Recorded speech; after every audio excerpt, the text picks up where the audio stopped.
ఇదిగో ఈ బుక్స్ అన్నీ కూడా తీసేసేయమ్మా. ఇవన్నీ కూడా అవసరం లేదు.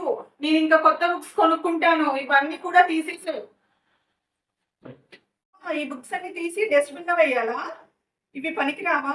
ఒక్కొక్క బుక్‌లో మహా అంటే ఒక 10 పేజీలు కూడా రాసలేవు.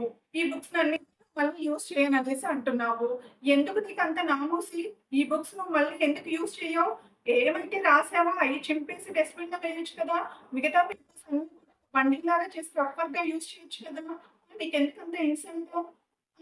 ఈ కాలం పిల్లలకి అసలు ఏమి చెప్పలేకపోతున్నాము. ఒక చెట్టు నరికేస్తేనే పేపర్ అనేది వస్తది.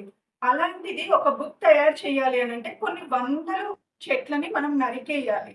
కొన్ని వందల చెట్లు నరికేయాలి అనంటే ఏంటి? మన ప్రకృతిని మనమే డ్యామేజ్ చేస్తున్నట్లు.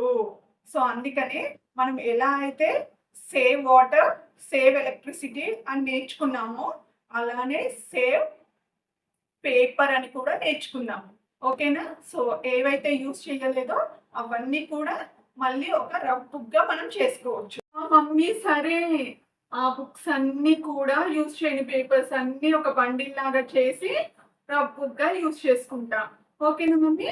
ఆ! చెప్తా మమ్మీ. Save papers. ఓకేనా మమ్మీ? సరే. కూడా ఇలానేనా అండి? వాళ్ళతో చెప్పండి. సేవ్ పేపర్ అని కూడా. ఓకేనా అండి? సో, ఇదంతా కూడా ప్రతి ఇంట్లో ఉండే రామాయణమే కదండీ! సో, నా ఛానెల్‌ని మాత్రం సబ్స్క్రైబ్ చేయడం మర్చిపోకండి. లైక్ చేయండి. అలానే షేర్ కూడా చేయండి. Thank you. Have a nice day.